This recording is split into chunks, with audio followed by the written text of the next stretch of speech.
l'actualité en République démocratique du Congo. Félix Tshisekedi a été finalement proclamé président de la République démocratique du Congo par le Conseil constitutionnel. Malgré les réactions de la communauté internationale, l'institution est restée sourde aux appels de l'Union africaine, lui demandant de suspendre l'officialisation des résultats dont la validité est très largement mise en doute par l'Église, la société civile et les observateurs étrangers. Après une longue attente, la Commission électorale nationale indépendante CENI a finalement publié dans la nuit du mercredi 9 au jeudi 10 janvier les résultats provisoires de la présidentielle du 30 décembre en République démocratique du Congo.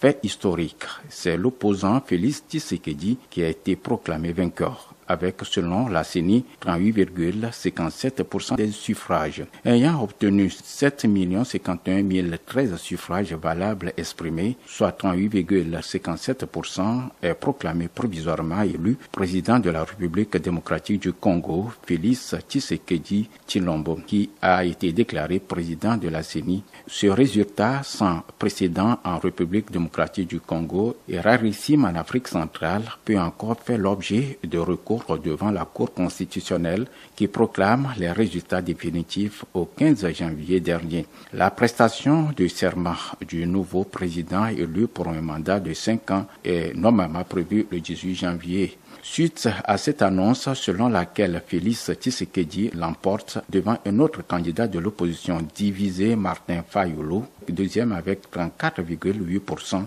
Emmanuel Ramazani Shadari, le défunt du pouvoir sortant et ancien ministre de l'Intérieur sous sanction de l'Union européenne, n'arrive qu'en troisième position avec 23,8%. Les 18 autres candidats font des scores anecdotiques. Lors de sa première prise de parole après les résultats provisoires, Félix Tshisekedi a rendu hommage au président sortant Joseph Kabila, partenaire de l'alternance démocratique. Je rends hommage au président Joseph Kabila. Aujourd'hui, nous ne devons plus le considérer comme un adversaire, mais plutôt comme un partenaire de l'alternance démocratique dans notre pays, a-t-il déclaré devant une foule de ses partisans réunis au siège de son parti, l'UDPS.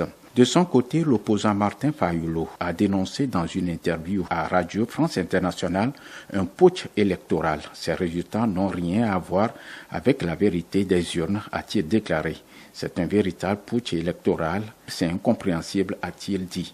Félix Tshisekedi est le fils d'une figure majeure de l'histoire politique congolaise, Étienne Tshisekedi, décédé à Bruxelles le 1er février 2017. Près de 2 ans après le décès de Tshisekedi père, le corps repose toujours à Bruxelles, officiellement faute d'accord pour les obsèques entre son parti, l'UDPS, la famille et le pouvoir. Félix Tshisekedi a fait équipe pour sa campagne avec l'ex-président de l'Assemblée nationale, Vital Kamerhe, qui doit devenir, en cas de victoire confirmée, Premier ministre selon l'accord entre les deux hommes. Ces derniers jours, Félix Tshisekedi avait aussi tendu la main au président Kabila. Dans un entretien au quotidien belge le soir, il avait déclaré au sujet du président sortant qu'il est évident qu'il pourra vivre tranquillement dans son pays, vaquer à ses occupations, il n'a rien à craindre s'il quitte le pouvoir. Il est allé au-delà de ses garanties sur la sécurité du président sortant.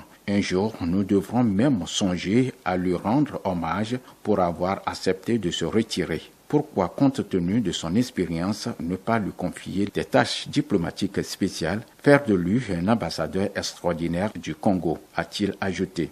Au regard de la situation, Kinshasa prend position.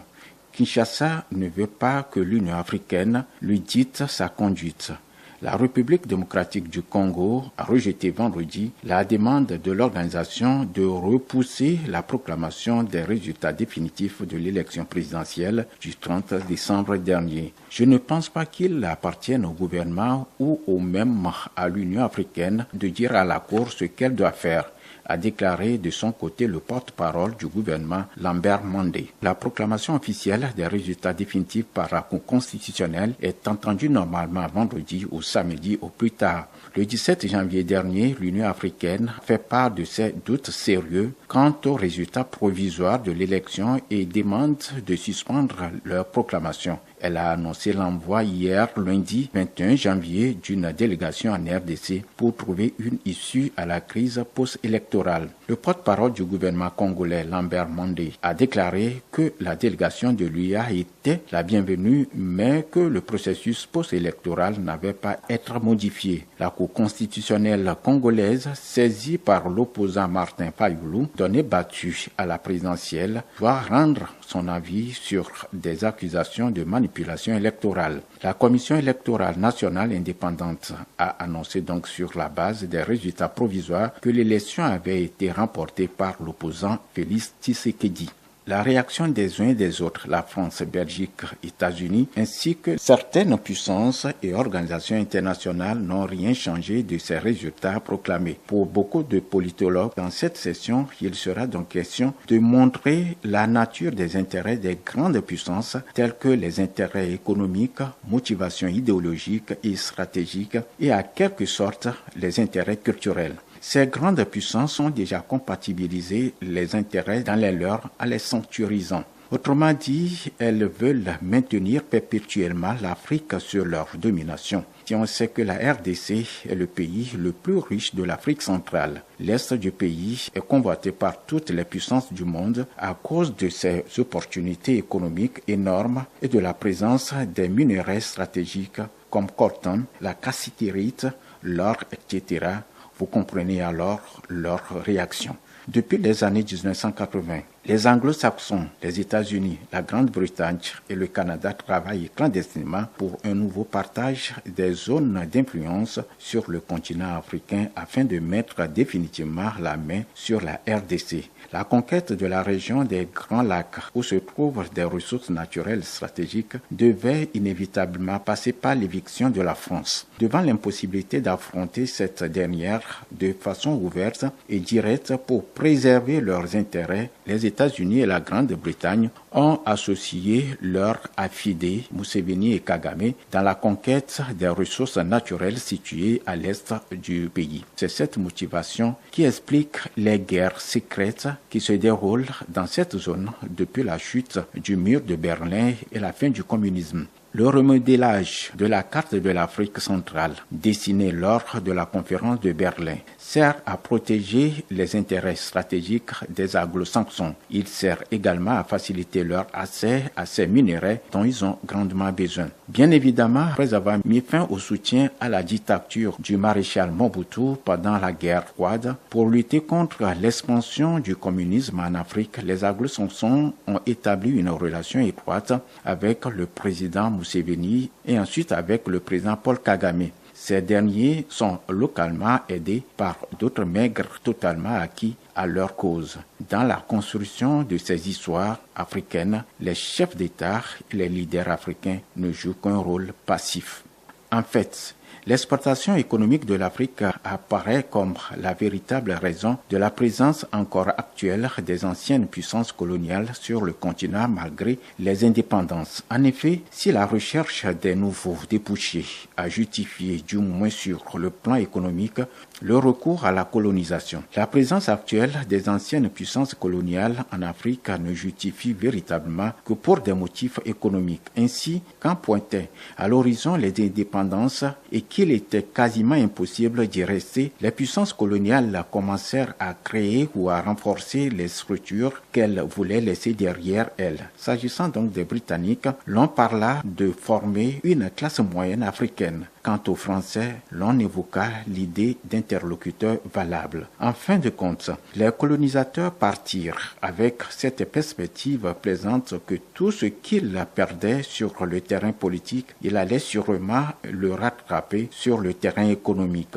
C'est dans cette logique que le général de Gaulle, en 1958, demanda à Jacques Foccart de mettre en place une politique française parallèle dont les objectifs se trouvent condensés en ces termes. L'exploitation des matières premières africaines dont le sous-sol regorge dans certaines régions et l'exploitation de rente de l'aide publique au développement. Ce système, dénommé France-Afrique par le feu Félix Houphouët-Boigny, fonctionnera pendant toute la période post-coloniale et se consolidera sous la Ve République. Au nom de ce système politico-clientéliste, les dirigeants français sont prêts au pire. Et selon Jean-François Bayart, la politique africaine de la France est l'instrument de sa politique de puissance. C'est par exemple au nom de cette diplomatie parallèle que Paris soutiendra Maréchal Mobutu jusqu'à sa chute en 1997. La découverte du rôle joué par Jean-Christophe Mitterrand et autres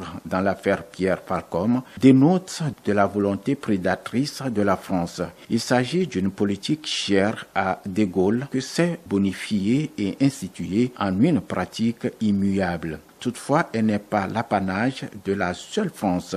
Comme par ailleurs, les États-Unis ont manifesté un intérêt pour l'Afrique à divers moments de son histoire, vraisemblablement pour ses potentialités économiques. Aussi, en septembre 1944, en pleine exploitation coloniale, un accord secret les lia au Congo belge. En vertu de ces accords, l'exploitation de l'uranium congolais était confiée à une structure militaire relevant du gouvernement américain pour une période de 10 ans. Il fut renégocié en 1951. Cette politique de mainmise sur les matières de l'Afrique est sans nul doute à la base de la création d'un bureau des affaires africaines au sein du département d'État en juillet 1958. D'ailleurs, l'attitude du gouvernement américain face au conflit libérien est une preuve religieuse. Lorsqu'en 1989, date à laquelle éclate le conflit libérien, des compagnies américaines, dont la Liberian American Company, LAMCO, exploitent d'importantes ressources naturelles du Libéria. Donc, une guerre civile dans un tel état était de nature à porter leur préjudice. Bref, la nature et des intérêts des grandes puissances ont été corroborés par des motivations idéologiques et stratégiques. Et chacune de ces puissances se bat pour son intérêt. Vous comprenez pourquoi autant de réactions autour des résultats de ces élections. Pour l'heure, Kinshasa se prépare pour la prestation de serment de Tshisekedi jeudi prochain. La question qui reste posée, à qui profite l'élection de Tshisekedi à la tête de la RDC? Est-ce les puissances coloniales ou le peuple congolais?